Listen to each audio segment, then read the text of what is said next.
Welcome to Transformation with Martine. Conquer everything and compromise nothing. This show brings you real, raw, and vulnerable conversations. If you have never liked small talk and have been on a personal growth journey for a long time, stay tuned as Martine and her guests share empowering stories. Now is the time to own your past and look toward your future with hope. Believe in your dreams, and all that you want to achieve is possible. Transformation Coach Martine helps you accept and love you for you. It's time to listen to your heart and tap into your unlimited potential. You have the answers you need inside. Sometimes you just need the right guide to help allow transformation to happen. Transformation with Martine starts now. Welcome, everyone, to Transformation with Martine, where we conquer everything and compromise nothing. Happy Friday, everyone. We're into the holiday season, and there's goodness, there's stress, there's all kinds of stuff going on right now for a lot of us, me included. So for those of you who don't know, my show is about overcoming and the resilience of the human spirit, and all the guests that I invite on the show are overcomers, and they have overcome many things, and it's just a blessing to have this show and to be able to share my guests with all of you, and just to learn tips, and just to know that no matter what's going on, you can get back up. And for those of you who don't know, 10 a.m. Pacific, 1 p.m. Eastern every Friday. Without further ado, I want to welcome a new friend, Dr. Alan Mueller. We met recently, and he's got quite the story and a lot of good wisdom to share. Welcome, Dr. Mueller. Thank you so much. And please call me Alan. Yes. I've been calling you Alan, but I definitely want to honor you because you deserve the title. You've worked hard. And it's funny, if I can share a little anecdote. When I completed my doctorate, I worked at a Quaker college, and Quakers don't use titles. And so it was so fun. Exactly. The president wasn't Dr. Shabatari. It was Kent. My boss, no titles. And it's so funny because I got my doctorate. I defended my dissertation. I went into work the next day, and everyone's like, hey, what's up, Alan? What's up, Alan? And so the joke I tell people is that I insisted that my children call me Dr. Mueller for a week. Gosh. When they were like, oh, Dad, I need dinner, I'd say, excuse me? Dad, I need dinner. Excuse me? Dr. Mueller, can I have some dinner, please? Oh, wow. That must have been, wasn't that weird for you, though? I mean, like, my kids, sometimes they'll refer to me as Martine, and it's like, I'm mom. I'm mom to you always. I'm mom. I was just doing it as a joke. I was doing it to have a little fun because no one at work called me Dr. Mueller. And so it was a little ongoing joke with the family. Yeah. I get that. Yeah. I have another guest, and he's become a friend too. Most of the people I have on my show become friends, and he's so excited to get his doctorate. And he's like, it's not so much the title, but I do kind of like it, so. It is neat. It is definitely neat. Yeah. Yeah. So what brought you into this world of transformation, of personal development, of just being your best self? Oh my gosh. I mean, so many transformational experiences. As a young person, I was in marching band and learned a lot of great life lessons about leadership and servant leadership, and working hard to make a difference even when no one's watching, right? And that's one of the neat things. If any of your listeners are in marching band or have young people in marching band, these people work for hours to perfect a little 8-minute show for an audience that mostly is there to watch football, right? And so when you think about it, it's a special kind of servant leadership. Eventually, I got into the field of student affairs. And for those who don't know, student affairs are the things that make colleges and universities tick outside the classroom. So it's the career center, it's the residence halls, it's the multicultural center, it's the club and organization office. It's all of those things. And so to prepare for that, I got a master's degree in what's called college student development, which is a lot of developmental psychology. It's how does one grow? How does one make meaning one's junior year that's different from how they made meaning their first year, right? How do they make meaning about their race or their gender or their race and their gender together in this new setting. And I've been able to bear witness to amazing student stories, and now that I'm a consultant, full grown adults who are after their student phase, and getting to sort of bear witness to amazing stories of transformation as well. And I think part of what has prepared me well to help people is my own failures. I've had a litany of amazing failures, if that makes sense. Oh yeah, me too. yeah. And they're all sort of old friends in a way. Each failure is sort of an old friend with a lesson. Yes. Yeah. I like that. Failure can be an old friend. Yeah. It can. It can. And it's funny because, I'm Dr. Mueller now, but, and I think I mentioned this when we talked earlier, but, when I went to college the first time, it took me 7 years to finish. And when I finished, my GPA was 2.16, which is not good. And my joke that I tell people when I do keynotes and whatnot, I say, my friends graduated magna cum laude and summa cum laude. I just graduated, thank the laude. Can't believe he even made it. I got it. Yep. But perseverance, and not letting a failure get me down too much, and to keep going, and traverse and keep going. And it has made me more empathetic for the fact that everyone's on an imperfect journey, Oh my gosh, yes. But the imperfect journeys are perfect in their own way, So yeah. So like when you think about using because one of the things in my coaching community that I learned that has really helped me, and I help my clients with, like, just the philosophy as well. Like when you're really afraid to do something, or something happens, like, oh gosh, here we go again. You got to look back at what you have accomplished. Look at the evidence of what you have accomplished, because it's a lot. We have a tendency to get stuck on the failures and all the things that didn't go wrong, instead of looking at all the things that actually go right, even just little things throughout the day. It's true. And we are our own worst critics, right? Yes, and for sure. I saw a friend post on social media, he was asking the question, why is it that 20 of my friends affirm me and one person is critical, and that's the person I send all my energy to, right?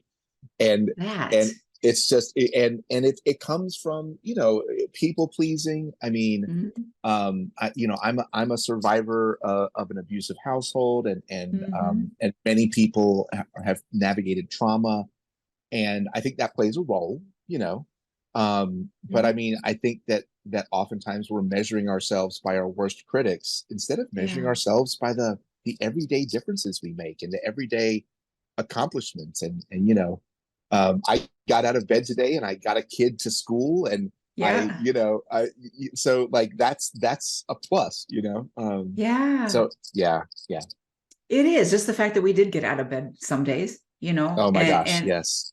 And there are some days that really it's hard to do that, and some days you actually don't. I mean, I've been in those circumstances too, and I've learned over the years to give myself some credit. Like, okay, this is probably what I need. I need to feel all this. I need to go through all this and move through this. And it makes me humble too, because I'm a white man, right? And so I don't experience a whole lot of barriers or navigate a whole lot of complication. And so if it's hard for me to get out of bed some days, I can only imagine, the members of my community who are, women of color and people in the queer community, and who are navigating obstacles that I don't think about on a daily basis. I don't, when I'm walking around at night to a parking lot, I don't carry my keys in my hand, for example. I never have. I've been on this planet for more than 40 years, and never once have I done that, right? And so just thinking about all the amazing blessings I have, and then making the most of those, Absolutely. So you mentioned, and I don't know if you mind talking about it, if you don't want to, just say so. You grew up in an abusive household. So did I.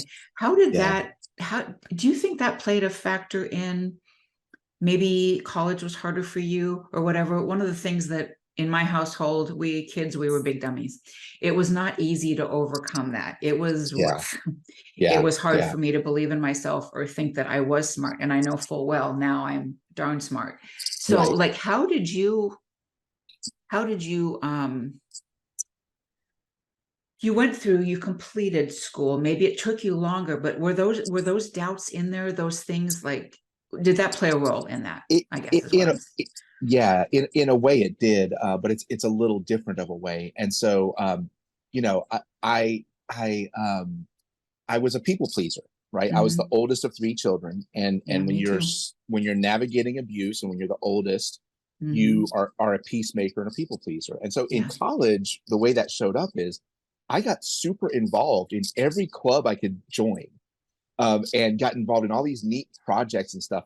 None of this was schoolwork. None of this was keeping me busy in schoolwork. And I wasn't a party. I wasn't a partier, right? I was involved in every club you can imagine because I was constantly seeking affirmation, in a sense. I was constantly seeking reminders of my value that I couldn't get in the classroom setting. But if I was the vice president of a club and we pulled off an amazing project, I could get that. And I sought it too much, and it put my life out of balance. And it wasn't until graduate school, when I went to counseling, that I realized what that pattern was. And I realized that that I am more than the sum of my work. I am a worthy human in and of myself. And for that matter, with my counselor, I learned for the first time that the childhood experience I had was not as common. It wasn't the quote unquote norm. I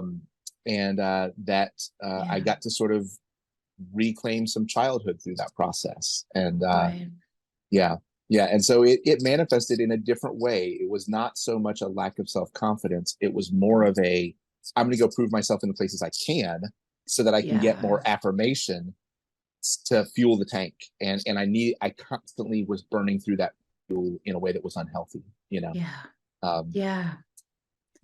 Yeah, I relate to the people pleasing for sure. And what you're saying reminds me of a colleague of mine as well, who she was always, no matter what, like always out to please her dad, you know, just always, what, a degree after degree after, you know, whatever it was. And then she finally like went to him like, I'm exhausted. I don't even know why I'm doing this. He goes, I don't know why you are either. I think you're just fine. You know, and that was more of in her head. So not really like a story of abuse that we lived in, but just this perception that she thought he had, and her need to please. Yes. You know? And the perceptions that we trick ourselves with. There's a really neat activity that maybe we can chat about. I know there's a break coming up. But there's a really neat activity that I've done with college students in particular. That's about that mental trick that we play. You know? That would be really good. So thank you so much for tuning in, everyone. We'll be back in just a moment.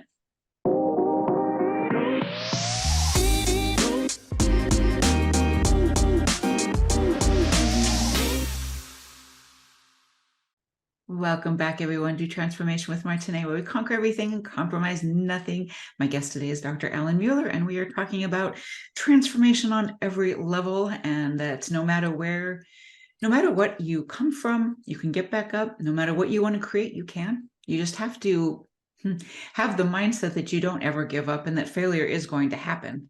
But as Alan said, is that failure can be an old friend. You can learn from it. And what I tell all my clients too as well is that look at the evidence of what you have created so far, and you can use that to keep going. You can use that to create something new because you already know you can do it, you know, and something that is completely different.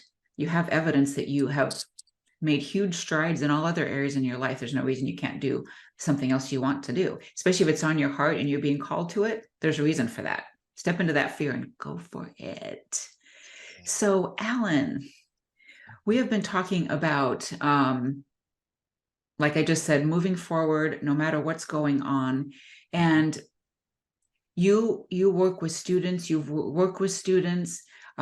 all kinds of amazing stories. What is something special, like maybe that you helped a child with or a young person with when they were struggling?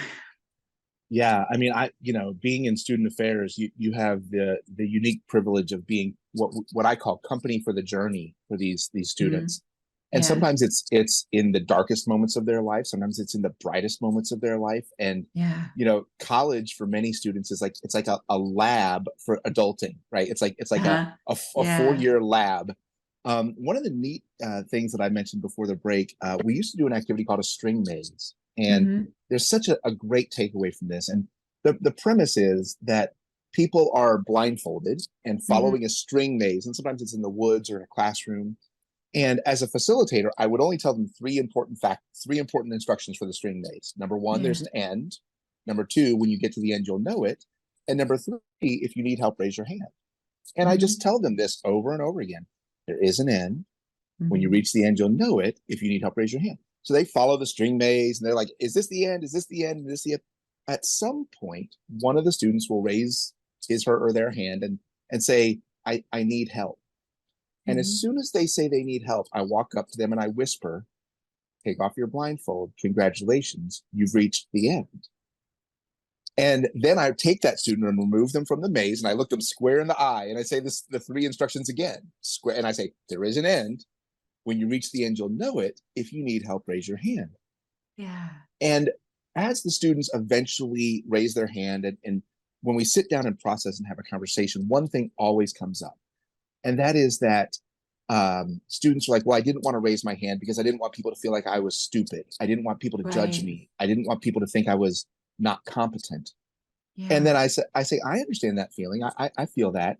And then I flip the script and I say, so when you see other people asking for help, clearly you think badly of them. And they're like, well, no, of course not. And we pause and we realize how interesting that gap is. Yeah. That when we are thinking about managing our own lives, we are sometimes scared to ask for help because we think that other people are paying attention and are going to judge us. And yet, when other people ask for help, most of us just think, well, that's just a normal part of being a human. Sometimes you need help and you ask. Yeah. And it's such a powerful thing to remind ourselves of, which is we all need help. None of us have our act together. There's a man I knew many years ago when he was a graduate student and I was a professional, and he approached me about joining my consulting team. And after our first conversation, he shared with me, he goes, I really wanted to get my website better and I wanted to get this better and this better before I spoke to you. And I was like, why? He's like, well, I got to get things right before I speak to you. And I'm like, do you think I have my act together? Because behind the scenes, it's just as disjointed as anything, right? Yeah. And so, but this perception, and he had this perception of me, and I have this perception of others too, right? Yeah. That this person has it all figured out. This person doesn't have problems. This person has all of the emotional tools to deal with everything seamlessly. Yeah. And that's not the case. It's not the case. So not. We all need to raise our hand and ask for help, Yeah. I like that. So you there is an end. And then what? There is an end. When you reach the end, you'll know it. And then if you need help, raise your hand. Now, I will tell you that one of the things, and I did this activity for many years with students, one thing that challenged me in particular is one time I had some first-gen immigrant students, and I realized that the cost for them to ask for help is different than it was for me. And then I also had students who were on the autism spectrum, and the cost for them to ask for help is different than it is for me. So I have to acknowledge that I have privilege everywhere I go, and that and I call it the cost of asking for help, right? The cost of asking for help. It costs something for all of us. But if you're a first generation person, or I know a guy who works at a major university, like a nationally known university, but he grew up in the rural mountains of Appalachia, and he still carries that with him. And so on some level, he always wonders if he fits, right? And so that asking for help is easier for some than others, but I think that we need to give each other grace, and we need to give ourselves grace And the best leaders I know are the ones who unabashedly use the phrase, I don't know. Yeah. And then they just follow it with the word yet. Yes, yeah, exactly. That right there, the best leaders are not afraid to just say, I don't know. Mm-hmm. And then immediately they go, yet we're going to figure this out, right? Yeah. And my kids, and sorry, I'm monopolizing the conversation a little bit, but my kids, every time my kids growing up would say, well, I don't know how to do this. I would say, you mean yet? You mean yet? And eventually my older son started pulling that on my younger son, right? Yeah. And now they're pulling it on their friends. And now they've adopted the power of yet, which is, there's a lot of things I don't know how to do yet.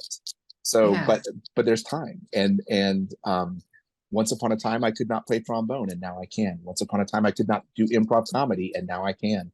Once upon a time I couldn't this, and now I can. And so never forget the power of yet. There's always yet is the promise that you can do it. You can do it. It just takes time. Yeah. That's kind of, the word yet is kind of like and but. You know, it kind of makes me think, you know, sometimes like the easiest thing I can think of right now is that, say you're having a little argument with your spouse or whatever. I love you, but but you can't do that. That takes away the whole I love you and what you said hurt me. You know, that is a completely different ballgame. It's the same with yet to me. You know, it's like, okay, maybe I don't know how to do something now yet. Yes. Or I don't know how to do it yet. Exactly. I mean, it's that same, it's just those change of those little tiny words that could make a huge difference. It is. And I mean, you know, that you mentioned and versus but, the number one rule of improv comedy, I think Tina Fey talks about this in her book, but others from like Second City in Chicago, the number one rule of improv comedy is called the yes and rule. And it's like, what? It's called yes and. Yes and. And so if you and I were doing an improv scene and you said, here, hold my candlestick, I can't say that's not a candlestick, that's a snake. That's a block. I have to say, yes, I'm going to take your candlestick. And now I'm going to go kill Colonel Mustard in the library with it, which is a Clue joke for those of you who've never played the game Clue. But all of improv, whether you're watching Whose Line Is It Anyway or watching local improv at a comedy club, everything is based on the yes and. Yes, I accept this reality you just presented, and I'm going to add to it. Yeah. I like that. That's interesting too. Yeah. Yeah. It's a really neat much good concept. Stuff. I like that. I think improv is fun. I've always loved watching it. I'm not sure I would get into it so much, but watching it, I think, would be so much fun. Yeah. Oh yeah. I love watching it, and I also love doing it. And it's I used to imagine though that improv was about talent. That you know, I would see Robin Williams or Wayne Brady or whomever, and I thought, oh, this is just super creative people being funny. And once I started I took a course like at a local comedy club. I took a class, and I realized that it's about learning rules and it's about supporting your team. And unlike stand-up comedy is like a solo sprint. You're doing it on your own. Improv, it's a team. You're passing the ball around, so to speak. And if you're out of ideas, your scene partner has a new idea. And if your scene partner's new idea, if they say it, you just say yes, and you build and build and build. And so improv is so much more about rules and teamwork than it is about creativity. And that's but it seems, and then once you watch it, it seems like it's all about creativity. And so it's a really neat sort of a construction in a way. Yeah. Yeah, but I would have thought talent when you said that too. But I guess if you think of the word itself, improv, that does mean like you're improvising. You're just adding to. You're just making it up. Yeah. One neat thing I did, and this is really neat because so many of the skills that people have, and I'm sure your listeners probably have skills that they don't own or don't think about fully. And so one of the things that I did is I taught a course called Improv Comedy and the Art of the Job Interview. Because every job interview you'll ever do your entire life is improvisational. Nobody gives questions ahead of time, right? You go and sit down. And so I used to tell students, I'd say, look, after you've done your 50th scene about, you know, Nicki Minaj arguing with Kamala Harris about the price of popcorn in Brazil or whatever we've come up with in an improv scene, after that, tell me about yourself seems really easy. Tell me about areas of growth, like interview questions seem really, you're like, I just did a scene with, with Huey Lewis arguing with a French waitress about too much salt on his fries or whatever we had come up with. Right.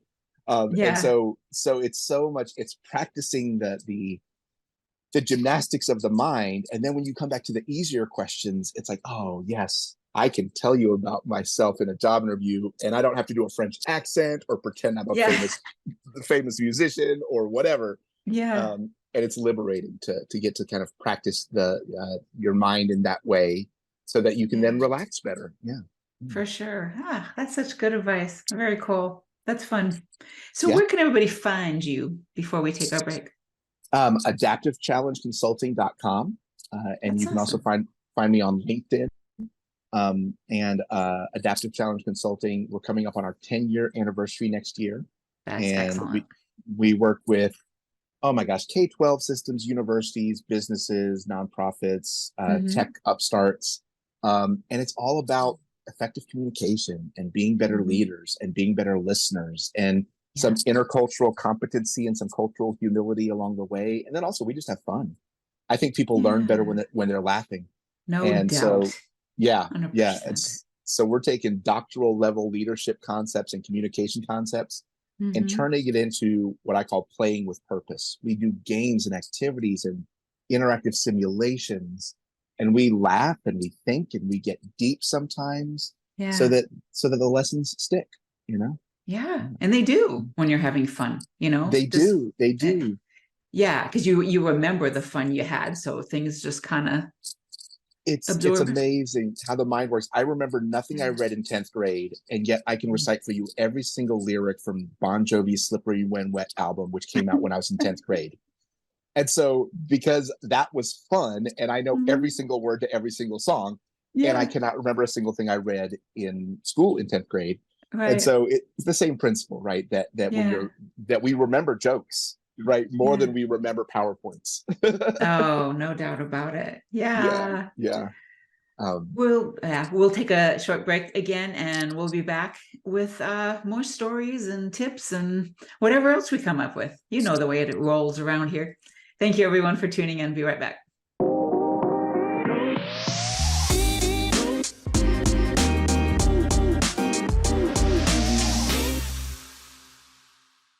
Welcome back to Transformation with Martine, where we conquer everything and compromise nothing. My guest today is Alan Mueller, and we've been talking about everything transformation and having a good old time about it. So, Alan, what would you say your most favorite either transformational story, overcoming story? Because you're with people all the time. So, I think about like the guests I've had on here. I think about colleagues and everything in my life. And this world is so, this world of transformation, and what I've been through as a coach over the last several years and in the rooms that I've been in, God, it just makes my heart like swell. So what is a really powerful story you've heard?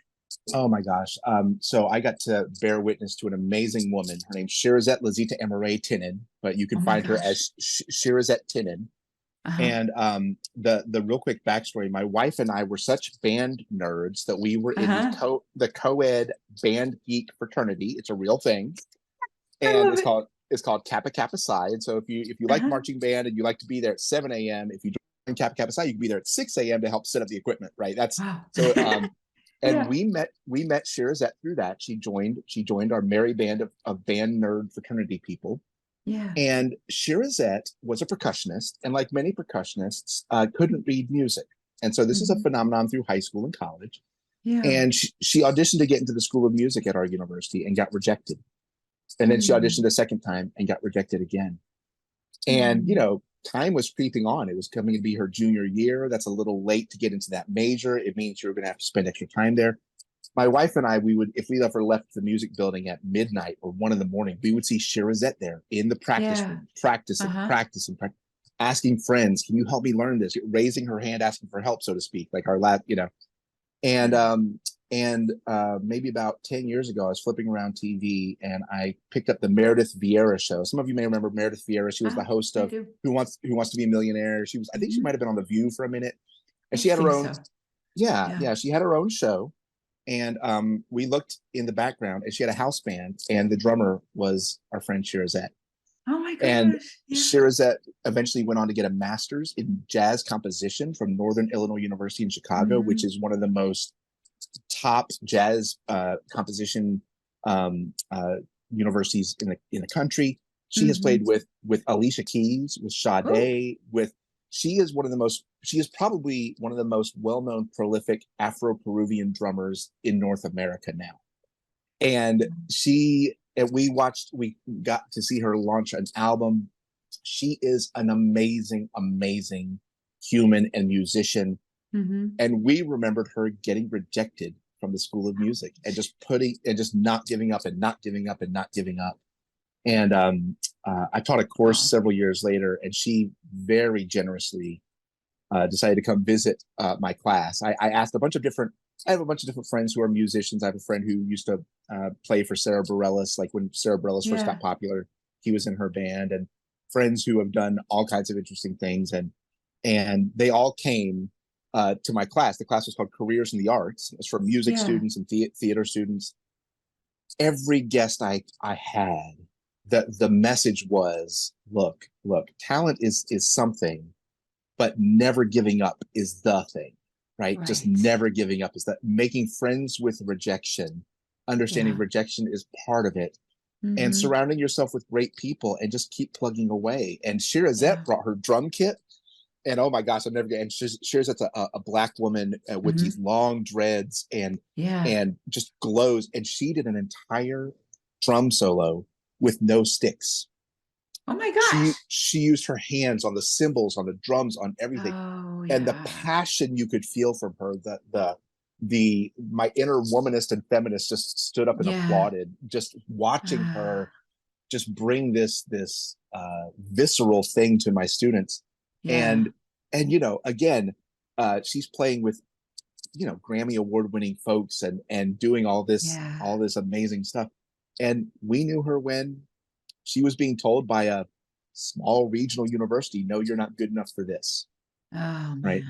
And so hers is one of many stories that of transcendence, where you just the fire, the not giving up. And it's hard because a lot of times when we face a rejection, we think it's a reflection of us as people, and that's hard. It's hard. The perseverance thing, it's something that I think some people I think are born with a hefty dosage of it, but I think anyone can develop it. Which is the yet mentality, I don't know how to do this yet. And my degrees are in psychology and social sciences and things. And I think I was mentioning to you in the break, I have an Etsy shop and I run these lasers. And I was so intimidated the first time I had to repair one. And now I've repaired them so much, I could probably build a laser machine from scratch. I have no engineering background at all. Each time was sort of terrifying. I'm calling tech support. Am I doing this right? Am I doing this right? And I didn't let I don't know win. I didn't let I don't know win. And it seemed daunting and terrifying. And then I did it, and now it's not daunting or terrifying. And so it's amazing how scary things are in the abstract. And then you get there and it's like, this really wasn't as bad as I imagined it was going to be in my head.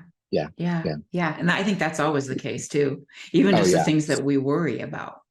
It rarely comes true, and we magnify these things into these huge things that keep us up at night, and then nothing.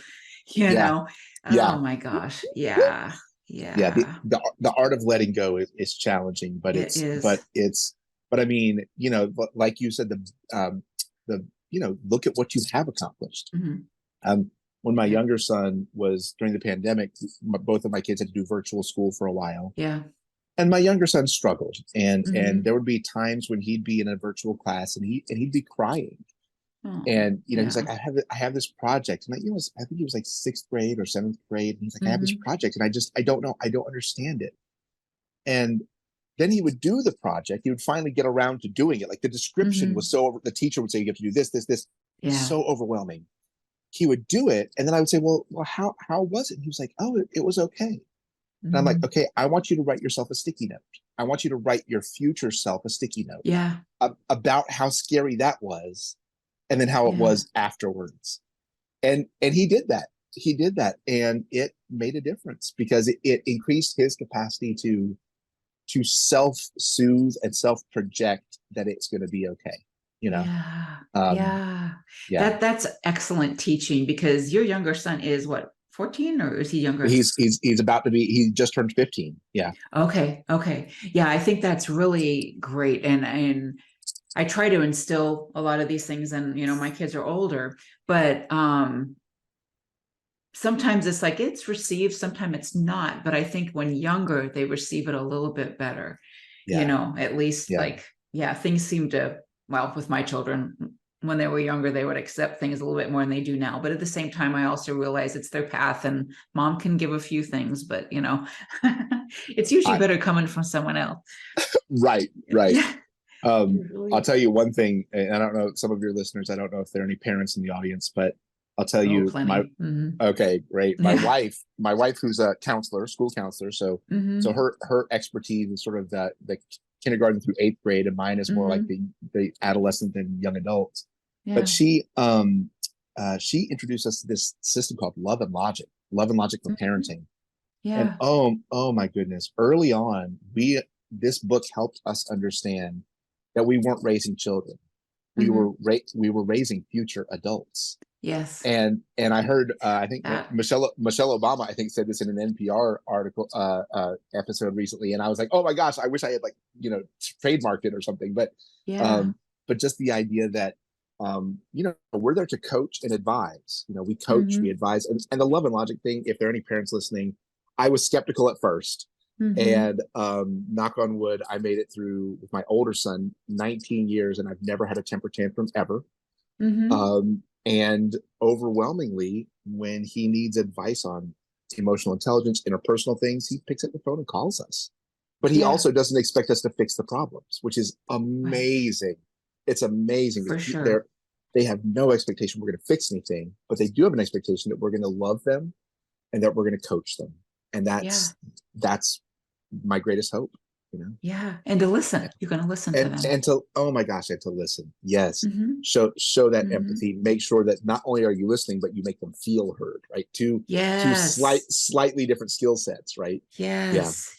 I've definitely made some mistakes in parenting, but that is one thing I remember, because I was, in my household, my mom was loving, caring, good, no matter. I mean, she really was. She was also, kind of, I don't know, it's not really a current term so much, but kind of prudish. Like there was only certain things she'd talk about. So a lot of things I found out just being out in the world or with girlfriends or, whatever, I didn't know. So I swore that I would not be that way with my kids, no matter what question I was asked, even if I was like, oh my God, I would answer it. Right. And I would listen and I would be there. And that has definitely built a good bond with my kids. I don't think there's too much that they don't share, or maybe it'll be a little bit later, but they do share with me.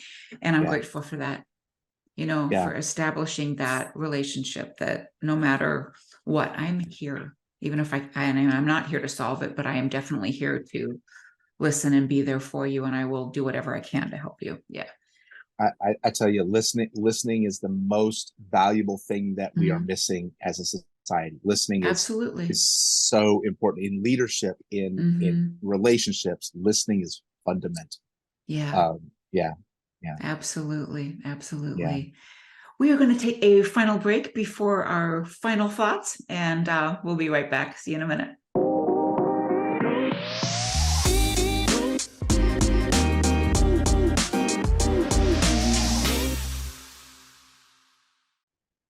Welcome back, everyone, to Transformation with Martine, where we conquer everything, compromise nothing. My guest today is Dr. Alan Mueller, and we have been talking about transformation on every level. And we left off talking about listening and how important it is in every relationship that we have. And even if you're standing in the line in the grocery store, just being friendly and just giving somebody a hello, I think is so important in our world today.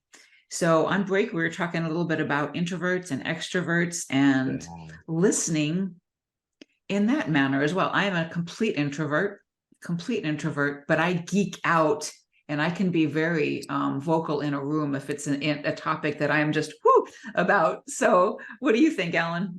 Oh my gosh. First of all, introverts are awesome. And any introverts listening, just know that we see you, we hear you. Well, we don't always hear you, but you're still awesome. Yeah. I'll tell you, it's the first 3 years of my marriage as an extrovert married to an introvert. I was constantly asking my wife, are you okay? Is something wrong? Are you mad? Is something wrong?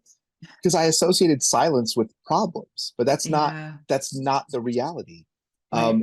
And I do a lot of workshops with introverts and extroverts. I'll tell you a couple of funny things. One of the things I do that's really neat is I'll break a room into half, put all the introvert preference people on one side and the extroverts on the other side. And I turn to the extroverts and I say, extroverts, how many of you use AirPods or earbuds and aren't listening to anything at all in them, but just have them in your ears? And the extroverts give me the most confused looks ever. Sometimes they're like, why would anybody do that? I don't understand the question. You mean you've got the earphones in there, but you're not listening to anything? And they're so confused. And then I turn around, and before I can even say the question, half of the introverts have already raised their hand, right? Where they are acknowledging, yes, sometimes I bring a barrier with me, a protective bubble when I don't want to necessarily engage, right? Yep. And so it's one of those fundamental things that's so important to understand. And I give extroverts a lot of grief because, we tend to talk too much. We tend to be kind of loud. But I also sometimes turn to the introverts and I'm like, introverts, I'm gonna share one of the dirty little secrets about introverts. Everyone thinks that all of you are good listeners. And the truth is, it's probably about 50-50. Probably about half of you are good listeners, and the other half of you are just thinking, oh, I just want to get back to my book, or I just want to get back to my one best friend, or I just want to get back to that show that I want to catch up on. Yeah. But extroverts project onto introverts that they're good listeners because they're not talking so much, right? Right. That's so true. Yeah. And I tell introverts, especially when I'm working with introverts who are managers, I say listening is one skill. Making the person across from you feel heard is a second skill. It's a second skill. And so my wife's a counselor. So, the classic counselor phrase, I hear you and I understand. Yeah. Or somebody has just said something and you rephrase it back in your own words. Right, so right. You check in to make sure that you're on the same page. But it's two different skill sets, the actual listening, actively listening, and then also the demonstrating that you're listening, demonstrating that you're hearing the person in front of you. Being heard is such a critical, I think it's almost a love language in and of itself. It's just being heard, being understood. No doubt. No doubt. That is everything right there. Yeah. Like showing your partner, especially, that they are heard. Or because I know a lot of times my husband and I will go to therapy. It's very important, I think, whether I have a good marriage or not. And we do. But I remember him explaining something the last time we were there, and our therapist just saying, I think all she wants is validation. And it's true. Just that he understood what I was saying, and I felt it was unfair. I'm okay. I got it. I understand, but it wasn't fair. And I just wanted to be heard. And I think that is so important. I know it is for my clients. I know it is for, every relationship. If we can just have somebody like, hey, I got you. I get it. I am here. It's powerful. It's powerful. And for the extroverts listening, to hear, you have to stop talking some, right? And so that's the challenge for my extrovert friends out there is I think Abraham Lincoln was quoted as saying, God gave you 2 ears and 1 mouth, use them proportionally, right? That's good. And so I think that just like introverts who develop the skills of being great speech makers, they will conquer the world. Similarly, extroverts who can be quiet and really listen deeply can conquer the world, right? And because it's getting past what your normal way of doing things is. It's stretching yourself and transforming yourself in a way that is good for the people around you. And so listening, and the funny thing is, whether I'm doing leadership development with executive folks, whether I'm doing improv comedy, whether I'm having a conversation with my wife or one of my children, the fundamental is listening. So in all of those cases, whether I'm doing an improv scene, I have to listen to my partner. If I'm working with an executive team, I have to listen to their needs. When I'm listening, when I'm with my children. So to me, all leadership and all relationship starts with listening and builds from there. And so I think it's such a powerful skill that we all need to work on. We need to practice it. We need to practice it. It takes practice. To be a good listener. Yeah, we do. And you know, it's interesting that you said that too about that introverts, you know, we're quiet, so it seems like we might be listening or whatever. And it's true. I will, especially if it's not something that is particularly captivating for me. I can feel myself kind of like, woo, back, focus. I have to do that. I've got to watch myself. And I feel like over the years, I've kind of perfected that because I want especially my clients to be heard. I want my husband to be heard. I want my kids to be heard.